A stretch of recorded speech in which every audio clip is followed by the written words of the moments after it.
park, GT2 RS, it's very quick to say the least. Obviously the horsepower is incredible. We know it's got 700 horsepower, so that for a street car is on its own really.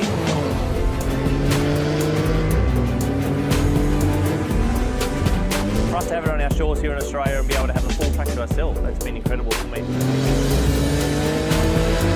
This is our fastest 911 we've ever built. So it's top end in terms of the stable. It's sexy to look at. Obviously it's very aggressive. The design, intentionally, the styling is very, very aggressive, so we're proud of that. This is a VITAC package as well, so this is the lightest 911 in this variant as well.